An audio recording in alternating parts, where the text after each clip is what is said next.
Estamos nuevamente en este espacio del laberinto, en nuestro bloque de libros y literatura, conversando esta vez con Brian Romero, mejor dicho, nuevamente con Brian Romero, como ya es un sano hábito. Bienvenido, Brian, nuevamente al laberinto. Gracias, Andrés. ¿Qué tal? ¿Cómo te va, viejo? Espero que estés bien y muchas gracias por invitarme nuevamente. Hoy tenemos un desafío bastante peculiar, ya no tanto relacionado a anécdotas como la anterior semana, pero sí relacionado a un género que es muy especial, no solamente por lo que representa dentro de la historia de la literatura, sino por cómo se lo vincula a las emociones. Nos referimos a la poesía. Siempre está ese tema, ¿no? ¿En qué momento el hombre decidió plasmar sus sentimientos, sus emociones en la literatura? Y el género más propicio de repente es este, porque ahí está una especie de intimidad en este género que no revisten otros géneros, con la excepción del epistolar tal vez. Pero sí hay siempre esta cosa, ¿no? Cosa que también a mí me parece interesante, porque no es algo que haya sido así siempre, es algo que ha venido mutando a través del tiempo, inclusive pensando en los orígenes clásicos de la poesía, inclusive la épica. Nosotros si revisamos a los grandes clásicos de la época griega, de ese tiempo, nos vamos a encontrar que la poesía era un recurso para contar historias, no para contar emociones. Grandes batallas relacionadas incluso a personajes mitológicos estaban plasmados ahí. Con el tiempo, como todo lo que es la literatura, como todo lo que es el mundo, ha ido cambiando. Vamos a encontrar en la Edad Media, por ejemplo, un periodo diferente en el que habrá también una mezcla de este género con lo que era la narrativa, los poemas épicos, los poemas del Cid, por ejemplo, la labor de los juglares, los contadores de historias. Entonces ha ido modificándose hasta encontrarnos en un periodo muy emblemático, que es el tema del romanticismo alemán, europeo general y el español tardío, ¿no? Que ya ahí sí aflora. No solamente una respuesta emocional, sino también una respuesta metódica, porque lo que hace el romanticismo es propugnar, romper todas esas barreras que los neoclásicos habían puesto, en su rigidez, en sus ensayos y demás. Los románticos buscan avanzar con aquello. Tenemos otra época ya más cercana en el tiempo, que es también muy importante, aunque con detractores y con varias observaciones que se le puede hacer, que es la época de las vanguardias, que no solamente se presentaron a nivel poético, sino a nivel también artístico en general. La pintura, por ejemplo, tiene toda esa impronta al inicio del siglo XX. Y tenemos ahora un tiempo en que es difícil catalogar de repente, porque nos encontramos ante tentaciones panteístas, tentaciones de rechazar, por ejemplo, la rima, de apostar por el verso libre, blanco, suelto. Hay de todo. Y más allá de poder hacer esta introducción a la historia, lo que yo quería hacer con esto era demostrar que este género ha estado presente siempre, ajustándose a los tiempos, hasta las necesidades y hasta las voluntades de los hombres. Bueno, creo que nadie mejor que vos para explicar este tipo de cosas y la evolución de la poesía. Siempre me ha gustado escucharte relatar este tipo de cosas porque, como te decía la anterior vez, esto es una retroalimentación para mí. Y antes de pasar a esto, yo quiero contarte, si bien es cierto, no estamos para contar anécdotas hoy, pero necesito hacerte hincapié en algunas cosas. Pasa que yo, por ejemplo, a mí me gustan mucho los tatuajes. Y yo tengo un tatuaje que dice poesía. No sé si se alcanza a ver. Lo tengo acá. Y me acuerdo que la primera que me preguntó por qué me hacía el tatuaje fue mi madre. Ya yo tenía varios tatuajes acá y bueno, ya parece que ella lo había aceptado y me pregunta, ¿por qué te haces eso? Y yo le digo, porque es un género que es muy subjetivo. Porque me gusta mucho, porque se pueden encontrar muchas cosas acá y ya lo dijiste vos, es una forma muy buena de expresar las cosas. De hecho, creo que es la ideal. Más allá de la epistolar, como dijiste vos, este es el género subjetivo ideal y perfecto para poder expresar las emociones que tenés. Yo me acuerdo bien que alguna vez estaba leyendo, lo leí en Twitter, hace muchos años atrás, así que por eso no recuerdo bien el autor, no recuerdo quién es, pero yo me acuerdo que leí el tweet que decía, puede ser que la poesía no sirva para nada, pero tiene la cualidad de que puede hacer que todo sirva para algo. Entonces, yo, acordándome de eso, ya que íbamos a hablar de esto, yo busqué algunas referencias parecidas a esa, porque ya había leído antes sobre esto, y es que hay algunas cosas que son muy interesantes respecto a las definiciones de la poesía, para qué sirven, cómo las puedes utilizar, porque no sé si te pasa a vos o si les pasará a la gente que también nos está viendo, que es que la poesía muchas veces no es comprendida como género realmente. La gente cuando vos le decís poesía, en su mayor parte la gente cuando vos le hablas de poesía, automáticamente la vinculan al amor, la vinculan al romance, la vinculan al sentimentalismo referido al amor o cosas así. Entonces, cuando vos hablas de poesía, automáticamente piensan que sos cursi, cuando está muy alejado de la realidad. Eh, si es una realidad palpable, por supuesto que la poesía tiene una parte cursi, una parte romántica, pero una mayor amplitud dentro de la poesía son las otras cosas que fomentan ahí. Yo me acuerdo una frase de Evangelina Aguilera que decía que la poesía no sirve para nada y ahí reside su encanto. Y es que cuando a vos te preguntan por qué lees una novela, puedes responder muchas cosas. ¿Por qué lees una saga fantástica? Puedes responder otras cosas. Pero cuando te preguntan realmente por qué lees poesía, me acuerdo de Camila Willes, no sé si alguna vez leíste sobre ella, tiene un artículo en el Espectador, lo tengo anotado acá, ya lo tenía como referencia. Dice, leer poesía podría hacer de nuestras vidas algo peor, una bestia inmunda, adolorida y nostálgica, consciente del dolor de existir. Creo que lo que vos dijiste es el paso principal para hablar de poesía. Esa conexión con las emociones traducidas en poesía nos vienen representando desde hace tanto tiempo, vienen transcurriendo tanto tiempo, que es imposible que no evolucione, que no se transforme, que no se modifique. Porque, como vos decías al principio, representaban otras cosas muy diferentes. Yo pienso que vos debes tener una época en particular que te debe gustar más sobre la poesía y cada uno debe tener una parte de esa evolución que le gusta más. A mí particularmente lo que me trajo al género de la poesía fueron los poetas malditos, que también es otro género, otro nombre, entre comillas, otro adjetivo, que está mal utilizado.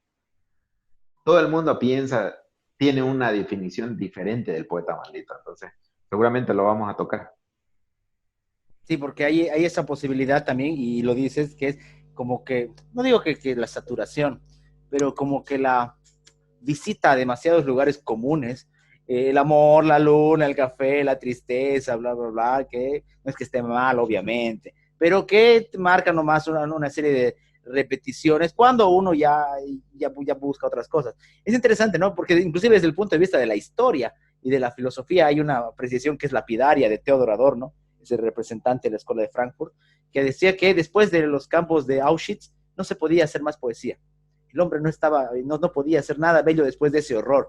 Claro, él se quedó equivocado, porque se sigue haciendo, pero es una buena historia y una anécdota para contarle, para pensarla, sobre todo en estos tiempos de adversidad, ¿no? Porque se entiende que las emociones afloran, tienen ese desborde que no tienen en ese otro género, pero que ahí es donde empiezan a incurrir en un, no digo que, insisto, no se trata de categorizar, pero sí de hacer notar que se empieza a, ¿cómo lo digo? A olvidarse ciertas cosas que han hecho también a la poesía, que son los criterios de versificación. Lo decía hace rato con el tema del verso libre, la rima, la métrica, el ritmo. O sea, yo no sé, yo confieso lapidariamente que hace años dejé de escribir versos, aunque algunas cosas salieron bien, otras salieron espantosas, pero no sé si ya en la labor especializada, no digo en algunos círculos, sino en algunos de la labor especializada se sigue siquiera enseñando aquello. Y es claro, es una consecuencia de este mundo líquido, de este mundo tan relativo que también se ha expresado en el arte. Yo no sé particularmente cuántos poetas que publican saben lo que es una sinalefa o saben de los ritmos. Yo no sé, digamos, no, eso corresponderá a su fuero íntimo, pero sí es una posibilidad que ese desborde emocional íntimo no aniquile, pero sí como que haga a un lado las formas literarias. Mira, cuando nosotros comenzamos a hablar sobre la poesía, la anterior semana cuando habíamos conversado o creo que fue esta semana, cuando comenzamos a hablar, a pensar de qué íbamos a hablar este día, y vos me nombraste sobre la poesía, yo te pasé a vos un texto de un fragmento de un libro de Bukowski, no sé si te acordás. Pasa que la poesía es muy subjetiva. ¿Sabes que, Andrés? Todo lo que vos digas acá, y probablemente lo que yo diga también va a estar abierto a discusión, como todo, pero esto es más álgido. La poesía sí o sí te lleva a discutir, sí o sí hay gente que es muy sensible respecto a la poesía. Unos más que otros y otros piensan que definitivamente la poesía debe ser libre y no se debe enmarcar en ninguna regla ni en ninguna ley. Entonces, ya de por sí, yo pienso que tener una opinión formada sobre la forma de hacer poesía es importante y hay que respetarla. Ahora, tampoco está bien que deshagan el género, ¿no? Como vos decís, si bien el éxito de la poesía, ya habíamos dicho nosotros de que esto viene evolucionando, de que la poesía está teniendo todo el tiempo nuevos autores y gente que viene descubriendo cosas que aportarle al género, tampoco significa que vas a venir a echar por la borda todo lo que se ha venido progresando. Tampoco se trata de eso. Pero cuando hablábamos de Bukowski, él hace referencia al mercado al mercado esnovista que tiene la poesía, que es aquella gente que finge saber sobre poesía y en realidad no sabe. Yo particularmente no soy muy estudioso de las reglas que parametrizan la poesía, pero me gusta mucho la forma de transmisión del sentimiento. Y me gusta mucho lo que decía Bukowski, eh, que los nuevos autores le ponen un sentido, tienen un sentido secreto en su poesía, o dicen tenerlo, y llenan de palabras complicadas un poema que al final no significa nada. Y que si vos no entendés el, entre comillas, secreto, no estás en la moda. Es como que no comprendés el alma del escritor, del poeta. Y pienso que Bukowski tiene razón. Hay mucha gente que en la actualidad escribe algunas cosas que no tienen sentido, pero si vos decís que esas cosas no tienen sentido es porque no tenés tacto, porque no tenés alma, porque no sabes reconocerlo, porque no sos un hombre artístico con sentimientos. No, yo puedo reconocer que en algún tiempo pensé que la persona que tenía más orgullo de su profesión era el abogado. Pensé que vos decías, el ego del abogado era el más grande. Luego conocí a los ingenieros. Los ingenieros tienen el ego mucho más grande que los abogados. Y conversando el otro día con Paola Sensebe, ella me dice que no hay ego más grande que el de los poetas. Y fíjate vos que tiene razón. No hay nadie más sensible con sus cosas que el poeta. Además, viven una vida muy diferente, ¿no? Y no te estoy hablando de irnos a un extremo como vivía Arthur Rimbaud. No vamos a ese extremo, ¿no? O como vivía Baudelaire. Oberlin. Pero el poeta ya de por sí. ¿Cómo? Oberlin. Claro, estábamos hablando de Rimbaud, es imposible no nombrarlo a Verlaine. Pero a lo que me refiero, no nos vamos a un extremo ni tampoco nos vamos al otro. Si vos ves una persona que se dedica a hacer poesía actualmente, tiene mucho contacto con sus sentimientos y cuando menos siente mucho más que vos las cosas que pasan en el mundo. Es así, es una realidad. O sea, si bien es cierto, no tiran por la borda sus carreras, porque entre comillas no son poetas malditos, pero tampoco son gente que viene el viento, les da y siguen con su camino. Yo en lo particular, si bien es cierto, me gusta la poesía, no siento que el mundo me adormezca o que me haga sentir distinto. Tal vez en algún momento me molesten las cosas que pasan con la sociedad y tenga un deseo de expresar eh, una molestia, pero mi forma no es esa, no es sentirme tocado por la trascendencia de la sociedad en sí, sino que mi forma es vos me conocés, yo no soy un tipo muy serio en realidad. Me gusta mucho más tomarlo por el lado de la comedia o de la gracia y hacer una crítica desde ese punto, que también está mal tomado a veces, pero a lo que me voy es a que yo creo que las personas que hacen poesía necesariamente están mucho más en contacto con su interior, con sus sentimientos, con sus pensamientos y demás. Ahora, si vos sos tan sensible, si todo te pone sensible, ¿cómo puede ser que una crítica a tu arte no te moleste? Es imposible que un poeta no se moleste cuando vos le haces la crítica. De ahí ya nos dejan a un lado a los abogados y a los ingenieros así, y su ego es más alto que el de todos nosotros. Hay una cosa que también es interesante en eso que decías del sentir el mundo, porque se vive en la contemporaneidad. Fíjate que no es casual que estas figuras hayan cambiado. Si uno se pone a pensar en los poetas del siglo XX, latinoamericanos sobre todo por lo que representó Latinoamérica dentro del contexto histórico, social y político, vamos a encontrar que muchos se adscribieron hacia ciertas tendencias ideológicas, algunos habrán abandonado después, pero otros persistieron en aquella. Caso de Benedetti, caso de Neruda, que apostaron por las figuras revolucionarias latinoamericanas. Sin embargo, más allá de que uno puede considerar condenables esas posiciones, no tenían miedo de asumir un compromiso en esa presión externa que decías del mundo. Asumían una posición. Ahora creo que no. Ahora creo que si un artista del género literario que rehúsa comprometerse en política, obviamente no es generalizando, pero sí de los problemas sociales, ese es poeta. Obviamente el ensayista no, porque de eso vive, digamos, está en ese estudio. Pero de repente el poeta quiere como que huirle, en el buen sentido de la palabra, para que no sea tan una cuestión de fuga, huirle hacia esas problemáticas, hasta esa emisión de opiniones. Y es interesante porque es lo contrario, no solamente los del 20, en general. Claro, si superamos los lugares comunes que decíamos hace rato, del amor, la tristeza, la soledad, bla, bla, bla, como que vamos a encontrar en la historia críticas de repente no duras políticas, pero sí a los problemas sociales como la pobreza, la miseria, porque lo vivieron. ¿Qué es Baudelaire? Es la muestra de ese país de esa época. Exactamente, claro. Como decía Bolaño, Baudelaire lo hace como con la dureza de una roca, pero lo hace. No se queda solo en su habitación y en su pena. Entonces, hay como esa presión doble en la figura de los poetas, que habrá que, obviamente son decisiones individuales, pero que no escapan, por supuesto, a nuestro análisis afilado.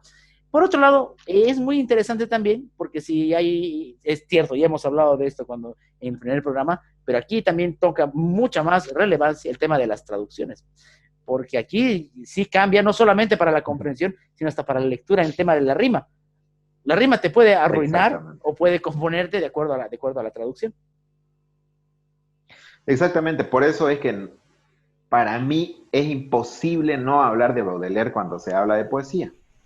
Es el autor que me trajo a este lado, eh, la crítica que tiene hacia la sociedad, la forma de vida que llevaba y encima la cantidad de traducciones que le han hecho a sus obras. Eh, yo pienso que, como vos decís, una mala traducción puede hacerte un desastre, puede hacer de una obra maestra un desastre. Entonces, Las Flores del Mal de Baudelaire es un ejemplo clarísimo, porque el francés traducido, lo que pasa es que hacen cadenas, ¿no? Si vos te das cuenta, hay autores que quieren traducir del francés al inglés y del inglés al español. ¿Cómo haces para que la poesía te llegue bien si está traducida de esa forma? No hay forma de que te llegue bien. O sea, vas a cambiar totalmente el sentido de la obra. Y respecto al tema de la crítica, no sé cómo explicarlo realmente, porque mira, me acabas de agarrar con la idea en el aire. Hablábamos hace rato de Rimbaud, hablábamos de Baudelaire, de Mallarmé, que son autores que son considerados poetas malditos. Y quisiera hacer referencia también a eso porque la gente lo comprende mal. Quisiera que tratemos un poco más o menos de llevar a cabo una idea limpia. Y es que los poetas malditos viene de Estelo, de la obra teatral, donde decían que los poetas eran de una raza maldita. Otra cosa por lo que le dicen también es porque el mismo Charles Baudelaire decía, hizo un poema donde una madre le implora al cielo que su hijo no sea un poeta porque son malditos. También está el mismo, eh, bueno, hay un libro que se llama los poetas malditos, que engloban 6 poetas que son entre comillas. Ahora, lo que yo quiero explicar, o cuál es la idea de por qué estoy nombrando esto, es que Verlaine, por ejemplo, Verlaine es el autor del libro del que te estoy hablando. Él nombraba 6, pero después se conocen 4 y hay uno que no es de la lista. Bueno, en resumen, estos poetas malditos no tuvieron éxito mientras estuvieron vivos. No se les dio el reconocimiento. Pero ¿sabes por qué? Porque su misma vida los llevó a eso. Vos sabés que Verlaine y Rimbaud tenían una relación entre ellos, y Verlaine terminó preso porque le disparó en la muñeca a Rimbaud. Entonces, date cuenta la clase de vida que llevaban. Y estamos hablando de que Rimbaud, por ejemplo, él no era una persona necesitada, de hecho era pequeño burgués. Tuvo un adoctrinamiento literario, pudo estudiar sobre eso, estaba acomodado, pero decidió mandarse la parte. Y es que poeta maldito no significa solamente escribir raro, sino ir, en ese tiempo no existía, por supuesto, el término, pero ser una persona que va contra cultura. Estamos hablando de que tocaban, para empezar, todos eran simbolistas, ¿no? Bueno, Baudelaire no, pero eran simbolistas, la mayoría. Y es que utilizaban el tema de la homosexualidad, el alcohol, las drogas, los burdeles, delitos, o sea, eran gente que iba contra la cultura normal de la poesía. Entonces la poesía no solamente es romanticismo, no solamente es amor, o tal vez ellos trataban de romantizar mediante su símbolo, ya hablamos de la homosexualidad, de las drogas, del alcohol y lo demás. Las flores del mal tiene un capítulo que se llama El vino.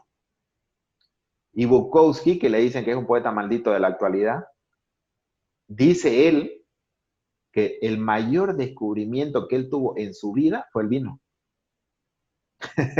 O sea que si vos te pones a pensar, esta clase de gente, si bien es cierto, tenían esa sensibilidad social, esa sensibilidad cultural, decidieron ir contra la sociedad misma. Y su poesía era una crítica a eso mismo, porque ellos sentían que la sociedad les imponía un cierto comportamiento, un cierto carácter, una cierta forma de desarrollarse entre sus pares, y ellos iban exactamente contrario a eso. ¿Cuántas anécdotas de Baudelaire no hay de que amanecía borracho tirado afuera de burdeles de mala muerte? Entonces, imagínate. Y si vos te pones a pensar, entre Verlaine, entre Rimbaud y Baudelaire, todos franceses. ¿Te imaginas el quilombo de poesía que había en Francia en ese tiempo? Es interesante porque también esa presión se notó en otros casos. Es imposible no mencionar a Federico García Lorca, asesinado por la dictadura franquista. Imagínate, o sea, Exactamente. que es un fenómeno del que podríamos hablar también otro día, el tema de la Guerra Civil Española, porque para mí, histórica y artísticamente, está obviamente opacada por la Segunda Guerra Mundial, pero hay tanto de la Guerra Civil Española en cuanto a autores, está el caso de Sartre, Hemingway. está Hemingway, Orwell, entonces también sería otro tema interesante. Claro. Hablabas también el tema de esa presión, y mira cómo es, ¿no? Precisamente Octavio Paz, que además de ser un lúcido ensayista, era un gran poeta, compone en este libro de sus ensayos, en el Ogro Filantrópico, una especie de reivindicación, pero a la vez crítica hacia el compromiso político fanático de los escritores y de los poetas. Dice textualmente: la política llenó de humo el cerebro de Malrox, envenenó los insomnios de César Vallejo, otro gran autor Vallejo, mató a García Lorca, abandonó al viejo Machado en un pueblo de los Pirineos, Machado también otro gran poeta, encerró a Paunt en un manicomio, deshonró a Neruda y a Aragón, ha puesto en ridículo a Sartre y le ha dado demasiado tarde la razón a Breton. Entonces, como que hay en ese juego de las visiones del mundo también una contienda, de repente no de armas, pero sí de algunos que se han puesto en ese mundo de la poesía. Es interesante porque mencionabas también el caso de esas relaciones que había, por supuesto, completamente en este espacio se reivindicará la libertad, pero es importante analizarlas porque marcan su obra. Está el caso de Wilde y de Whitman, el famoso encuentro entre los dos, que oficialmente no hay, pero todos saben que hubo. Whitman, el escritor de Hojas de Hierba, que además no solo escribió al amor, también escribió inclusive hasta Abraham Lincoln, ese poema, Oh Capitán, mi Capitán, que tanto suena en la película del poeta, de la Sociedad de los Poetas Muertos, es de Whitman. Pero buscaron, o sea, hubo un vínculo, como que el mundo no era tan numeroso, y menos ese mundillo que generaba no solamente encuentros de ese tipo personal, sino también un intercambio y hasta disputas artísticas. Claro, mira, sabes que esto que vos estás mencionándolo ahorita, por ejemplo, me parece espectacular porque seguramente voy a leer sobre lo que estás diciendo, porque para mí es nuevo. Sabes que para mí la trascendencia de las cosas que le pasaron a los poetas, que le sucedieron en sus vidas, están mucho más marcados respecto a los tormentos propios que tuvieron. Por ejemplo, Alejandra Pizarnik, que se suicida tomando 50 pastillas de barbitúrico, después de que le habían dado libre en un psiquiátrico, estaba en un hospital psiquiátrico internada, le dieron un libro un fin de semana y fue y se suicidó. Árbol de Diana es un gran libro de ella, como recomendación. Exactamente, exactamente, claro. O sea, mira, creo que de la poesía que han escrito mujeres en Latinoamérica, Pizarnik me parece muy buena, muy buena. Me gusta mucho la obra. Y yo pienso que en cierto punto de tu vida te gusta, pues, Pizarnik. De repente ya fuiste evolucionando, la forma en la que vos estás viviendo es distinta, de repente el paradigma de tu vida es distinto, ya tenés una familia, ya tenés hijos, ya, no sé, cada uno va a ir evolucionando a su forma, pero llega un punto en tu vida en que vos pensás como Pizarnik. Es decir, descubrir quién sos, la muerte tocando tu puerta, hablando de la depresión. No sé si es adolescente, porque a todo el mundo le pasa, pero este tema de tener una vida problemática, de estar en sintonía con esto, bueno, no en sintonía, pero, y tampoco es dejar, no sé cómo decirlo, es como que dejarte llevar por la corriente de problemas que tiene tu vida es impresionante. ¿Sabes que tengo por acá guardado ahorita algo sobre eso? Me hice una anotación porque no sé si vos te acordás que Bukowski decía que los perros tienen pulga y los humanos tienen problemas. Y eso plasmaba en su poesía. Otra escritora que me gusta mucho también leer por su poesía es Silvia Plath. Esa forma de morir, viejo, meter la cabeza a un horno. O sea, ¿de qué estamos hablando? Te das cuenta de que esa sensibilidad le juega una mala pasada al final a esto. Exactamente. Si bien es cierto, como dice Octavio Paz, la política por supuesto que te va a llevar a una contradicción de alguno de tus pares y que puede hacer que tu vida sea más o menos difícil de acuerdo a la forma en la que se desarrolla la sociedad en la que vos estás viviendo. Un punto mucho más personal y mucho más fuerte que viven, digamos así, los poetas, es que su arte es muy bueno y vos podés reconocerlo, pero es porque están muy en contacto con las cosas que viven. Entonces, por supuesto que su dolor, por supuesto que sus problemas también van a ser mucho más fuertes en ellos. Esa muerte de Silvia Plath, no voy a mentir, no había leído la obra de Silvia Plath hasta que supe cómo murió. Y está un poco mal, por así decirlo, porque no puede ser que una muerte traiga esto, pero estoy siendo sincero, fue lo que me trajo a este mundo de la poesía de Silvia Plath, que tiene cosas muy buenas también, que encima viene de relaciones amorosas difíciles, tiene problemas con su familia, vive problemas monetarios y financieros en Londres. O sea, viejo, los problemas de los poetas, si bien es cierto, les destruyó la vida, asimismo les permitió crear grandes obras maestras de la poesía. Un par de cosas antes de que se me pase sobre Baudelaire. Si bien yo sé que te encantan las flores del mal, yo me quedo con este. Para mí, este es de los pequeños poemas en prosa, o el Spleen de París, es para mí de lo mejor que hay. No está escrito en verso, obviamente, llama en prosa, es un gran libro si lo quieren ver. Personalidades, yo no puedo olvidar también hablando de personalidades atormentadas, y ya que estamos en eso, Pessoa. Lo de Pessoa es anecdótico total. Imagínense, para los que nos están viendo, un poeta, escritor, porque también escribe otros géneros, que empieza a dividir su personalidad en varias formas y que cada uno puede escribir de manera diferente y tener una capacidad y personalidad diferente. Es una, aparte de una genialidad, es una locura, porque el tipo lo vivía de esa manera. Ya su vida trágica, por supuesto, está remarcando aquello. Entonces hay esas presiones que no se puede controlar, seguramente, como decías hace rato, emergentes de esas emociones, de esa sensibilidad con el mundo, que no es algo muy, muy común, pero sí es importante comentar lo de Pessoa. Y hay otro que para mí, no solamente por su obra, sino por cómo enfoca la labor de la obra, y a ti también te gusta mucho, Bolaño, Los Detectives Salvajes. No solo por lo que él escribe, sino Claro, por la temática de la novela es esa. Si lo recordarán, es la búsqueda de dos poetas, uno de ellos es él y su amigo, que es el que se vuelven personajes con nombres cambiados. Esa sí, esa es una otra tradición. Justo hablando de este es eso. los perros románticos. Ah, ya, este es los detectives salvajes. Que buscan a una poetisa que ya no les voy a spoiler el libro y que de eso significa. Entonces, como que ahí sí se nota, más allá, y no en la forma snob o poser, como decías hace rato, que su vida retroalimentaba con la obra. Entonces, había una ida y vuelta entre, digamos, no Exactamente. sabes cuál es la causa y cuál es la consecuencia. No, además que esa novela relata dos bandos, ¿no?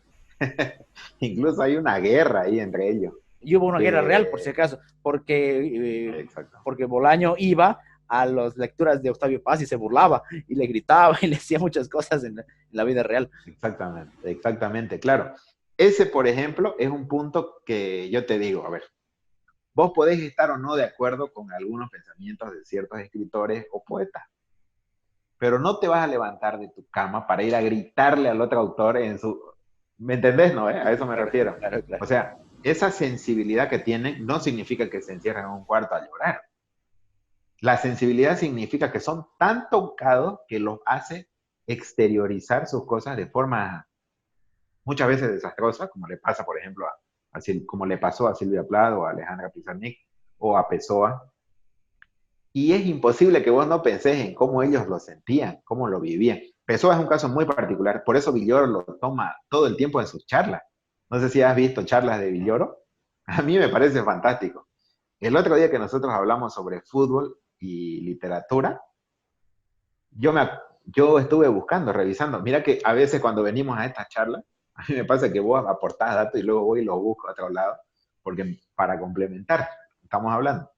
En caso de que algún día hagamos una segunda parte sobre estas charlas, ya más o menos para poder seguirle el hilo. Y a mí me parece que Pessoa influyó mucho en Villoro, porque Villoro cada que puede habla y hace referencia, cada vez que da una charla, habla sobre Pessoa. Por ejemplo, en la charla de hoy habla sobre este personaje de Pessoa y en la siguiente habla sobre el otro y parecen, es realmente, ¿cómo te das cuenta que son mundos diferentes que concibe cada uno? Es decir, mira la dificultad que puede encontrar una persona normal, una persona común y corriente en hacer eso. Ya de por sí ser tan sensible es difícil. Como que no sé si podés ser capaz de adquirir esa sensibilidad. Tal vez la vida de una forma en la que vos no te das cuenta sí puede hacerte sensible, y podrías escribir una obra buena de poesía.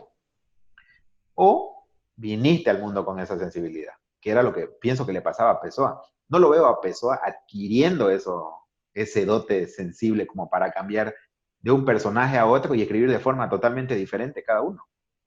¿Te imaginas lo complejo que es? Ya de por sí un autor, cómo le cuesta hacer una sola obra con un solo carácter? Imagínatelo a Pessoa haciendo Es de varios. crear personajes. Ya diseccionar la Exactamente. creación de personajes es difícil, imagínate, diseccionar al mismo autor. Claro, entonces creo que dentro de lo poco que ya hablamos de la poesía, es por eso este tatuaje, el de acá. La poesía es muy amplia, viejo. Te- como te decía, puede ser que no sirva para nada, que ahí radique su esencia, que ese sea su encanto, pero también está la otra parte, que puede ser que todo sirva para algo. La utilidad. Yo me acuerdo que cuando comenzamos a hablar con un amigo sobre leer, qué libros leer, qué género leer, yo le digo, tal vez podrías leer poesía, porque hay un paso más allá, y es que la poesía no significa solamente las palabras que dice, sino que están tratando de llevarte a una imagen. Y esa imagen casi siempre es la necesidad de algo. Entonces, es un buen ejercicio leer poesía. Estamos hablando de que vas a tener que hacer un doble ejercicio mental para poder leerla. Entonces, bueno, no para leerla, sino para comprenderla o tratar de entenderla. Seguramente uno se topa en la vida con la clase de poesía a la que Bukowski criticaba, aquella que no tiene ningún sentido. Pero si alguien te recomienda un libro de poesía, seguramente es porque el libro es bueno, porque yo pienso que es más difícil recomendar un libro de poesía que una novela. Realmente creo que es un paso más allá. Entonces, un libro de poesía recomendado, pienso que hay que parar antenas y prestarle atención a esa cosa. En el caso de la poesía español, en español, por ejemplo, igual hay un desafío, como que no es necesariamente así, pero como que ir a los orígenes representa una complejidad mayor. Si usted, por ejemplo, se busca a Góngora, Quevedo, más allá del problema interno que tenían entre ellos dos, sí es algo interesante por cómo va cambiando. Además de los temas, la forma, ¿no? Ya más acá en el tiempo, y hablando de mujeres también, está el caso de Sor Juana Inés de la Cruz, que para Octavio Paz era el top total. Bueno, en el caso boliviano está Varela Zamudio con ciertas cuestiones no solo íntimas, sino también con demandas hacia reivindicaciones. Y ya que estamos hablando de Bolivia, no puedo quedarme sin mencionar a Matilde Casasola, que para mí es muy importante de revisarse. Así que hay esa necesidad, como te digo, de actualizarse en el tiempo de lo que es la poesía y el desafío que implica dentro de los contextos, ¿no? Porque, como dices, esa sugerencia también te da cuenta no solamente de cuánto se puede jugar con que si es verso libre, que si es eso, no, sino hasta la misma complejidad de las metáforas, las mismas referencias, por ejemplo. A ver, no, ya he dicho que para mí los 20 poemas de amor de Neruda está ultra sobrevaloradísimo, no tiene razón de ser, pero tiene los sonetos elementales, tiene poemas como Walking Around, que tienen otra connotación, que son muy buenos, pero que exigen ni que decir igual de Pessoa, peor de Borges, o sea, los temas tratados te requieren otro desafío que también se puede ver que está en la poesía, y está en la épica, y está en esa búsqueda, por ejemplo, de cosas nórdicas o de cosas que no parece que, como decías al principio, están alejadas de la cursilería, pero que de alguna manera son también esa expresión de la necesidad emocional. Porque como me explico resumido de la siguiente manera. Si el autor considera que su sensibilidad ha alcanzado un ámbito de vínculos universales, sus temas también van a tratar de eso. Va a salir de su estudio y de su amor para poder plasmarlo también en verso. Lo que pasa es que también, si vos te das cuenta, no es no es la idea en sí, y no creo que pase también eh, por Borges o pase por los otros autores, no es un romanticismo respecto al amor, sino que es un romanticismo respecto a lo que sienten sobre el mundo. Hoy, por ejemplo, mientras estábamos esperando para que la conversación inicie, estaba viendo en YouTube algunos videos y vos sabés que el sistema de YouTube te recomienda o no te recomienda algunas cosas de acuerdo a tu búsqueda. Y veo a una conversación de Borges en la que ya está deteriorado él, pero está siendo entrevistado en México por Octavio Paz. Y vos escuchás las cosas que dicen y le perdés un segundo a la charla y te perdiste. O sea, el grado de estudio que le dan a estas cosas, él hacía un estudio sobre el tiempo. Ya sabes lo que es Borges con el tiempo, es una cosa complicadísima de entender, y él lo decía, si hay algo complicado en este mundo, pero que nunca puede dejar de hablarse, es del tiempo. Esa pasión que siente Borges por este tipo de temas es lo que lo hace romántico, no hacia el amor, sino hacia sus propios estudios. Entonces, se pone complejo. Otra de las características de la poesía es que es compleja. Eh, de repente hacer una poesía sencilla puede ser muy difícil, Y también puede ser que no sea el objetivo de la poesía, porque no creo que te quiera poner las cosas fáciles. De hecho, la poesía pienso que su encanto está en complicarte la vida. Como decía hace rato te leía lo que decía, te puede convertir en una cosa oscura. No sé si me dejo entender. Hablando del tema de los autores nacionales, ya habíamos hablado el otro día de que yo soy amigo de Paola Sencebe, de que tengo sus obras. A mí me gusta como poeta ella, me gusta la poesía que hace, pero también tengo que hacer referencia a Emma Villazón, tengo este libro, Lumbre de Ciervos, que justamente me lo regaló Paola, la vez que nos encontramos con ella para conversar, me regaló este libro. Y es que Paola y Emma eran amigas. Y bueno, fue una tragedia lo que le pasa a Emma Villazón. Tuvo un ACV, vino de Chile a la Feria Internacional del Libro y en el Alto tiene el accidente cerebrovascular y fallece justo cuando se estaba de ida. Entonces, este tipo de cosas, ya sea por una cuestión de un accidente y todo lo demás, pueden traerte a este tipo de autores nacionales. Pienso que la poesía en Bolivia está infravalorada y es que se ejercita mucho la poesía, pero hay mucha gente que la quiere ejercitar sin estudiarla. Y pienso que si bien es cierto, puede ser que hayan autores que tengan cierta inclinación política que hace. Paola misma es así. Y ella vio nuestra charla y parece que, no sé si se molestó porque dije que era conflictiva. O sea, una molestia, ya sabes, interna, ¿no? No es algo con lo que te dejas de hablar y de estas cosas.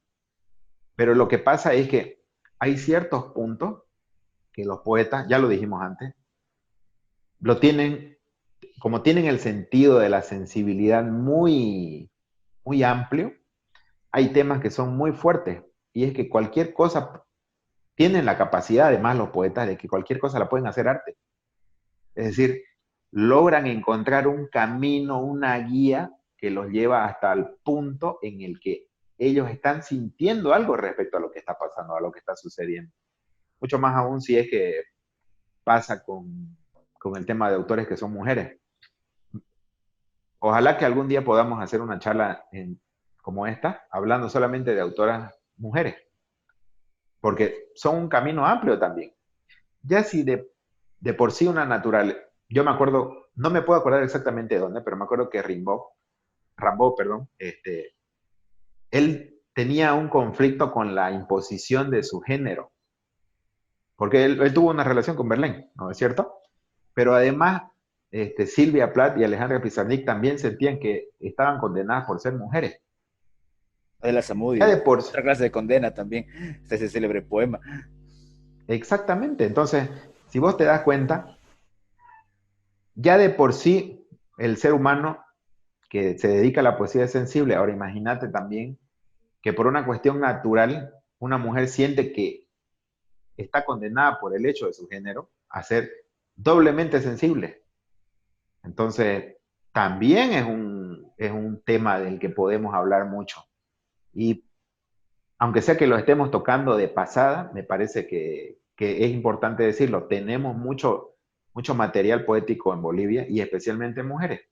Hay una camada ahorita de mujeres en Bolivia que está haciendo buena poesía, más allá de las inclinaciones políticas que tengan. Como vos dijiste hace rato, de repente hay algunos que le escapan y le huyen a seguir una línea política, estas mujeres no. Estas mujeres están firmes con su ideología política. Más allá de que vos las compartás o no, por lo menos no tienen ninguna clase de tapujo, no tienen miedo de decirlo. Van de frente con el que tenga que venir. Para no olvidar también el tema de la poesía nacional, no nos olvidemos de Pedro Shimose, ¿no? Premio Casa de las Américas, igual Pedro Shimose. No sé si te tocó, a mí sí, cuando Enrique Fernández nos hacía al finalizar el curso leer Querella de Gobernación, ese maravilloso poema de ataque a los abogados que está en un libro que se llama Quiero escribir, pero me sale espuma, que es Sí, claro, me acuerdo. Me acuerdo, me de acuerdo. Shimose. Ahora, en lo que decías, el tema de esa visión, el problema está para mí en que a ratos medio que se explota demasiado. Una cosa es, por ejemplo, vivir las emociones, sentir el mundo, que perfecto, todos lo hacemos, ellos más, y que si ellos quieren considerar que su sensibilidad tiene un modo más alto. El problema está en que se abandonen criterios de razón, y no es una ilusión mía.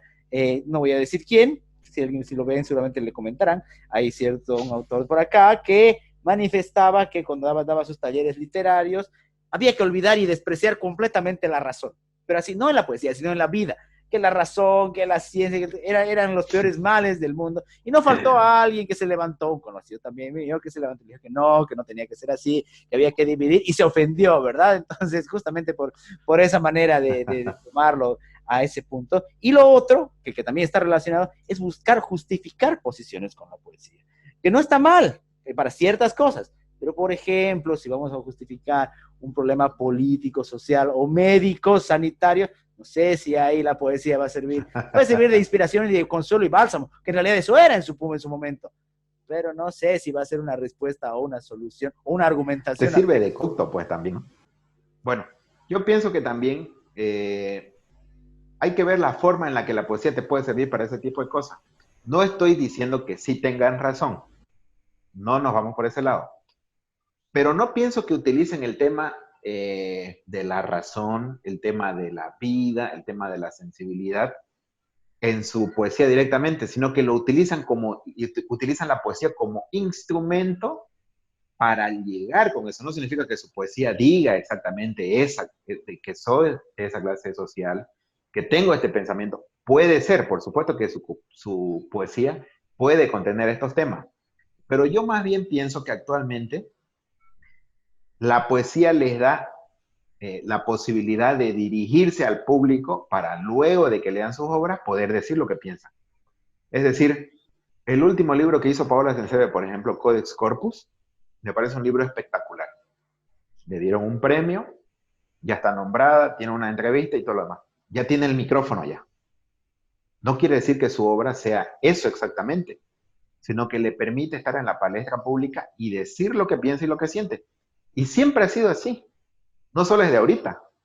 Fíjate qué cantidad de autores han utilizado su arte con su ideología, no con la ideología dentro de su arte, sino que eso los puso en un lugar público donde pudieron expresar todo lo que piensan.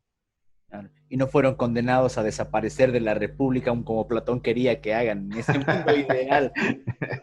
Claro, Ya, claro. ya para ir finalizando, si tuvieses que, aparte de los conocidos, aparte de todos aquellos universales, escoger a un versificador que te haya marcado, además de Bukowski, que ya lo vienes mencionando varias veces, ¿a quién elegís? Me gusta mucho Borges.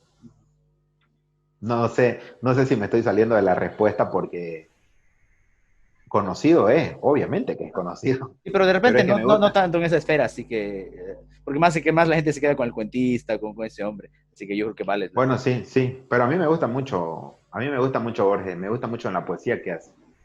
Precisamente porque necesitas ponerle no un doble, sino un triple esfuerzo para entenderlo, lo que realmente quiere decir. Entonces, como ejercicio, me parece genial.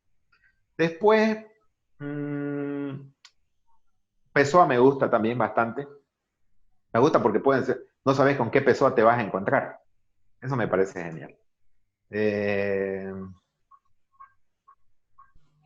no, esos son. Te iba a decir que alguna vez me gustó Benedetti, pero ya pasó. No, aparte que además de la recomendación implícita está toda la tácita durante la hora que hemos venido haciendo, así que quedará la gente que puede Claro, elegirlo. De claro. repente esas son las más válidas. Agradecerte, Brian, una vez más, como siempre, por conversar de este tema tan interesante, que como siempre es el mundo de los libros, pero en este caso relacionado directamente a la poesía. No, gracias, Andrés. Como te digo siempre, esto es una retroalimentación. Seguramente de esta charla van a salir muchas otras cosas. Voy a investigar más cosas, voy a buscar más cosas, voy a adentrarme un poco más en estas cosas. Y te agradezco mucho por el tiempo. Gracias por la charla, gracias por la paciencia, gracias por el espacio. Y ojalá que sigamos haciendo de esto algo productivo. Igualmente gracias a ti y gracias a todas las personas que nos han visto, que le han dado like, que han compartido, que han comentado y que nos siguen a través de estas transmisiones y las otras que tenemos en la página de El Laberinto. Un abrazo entonces, hermano, te cuidas. Un abrazo, viejo. Nos vemos.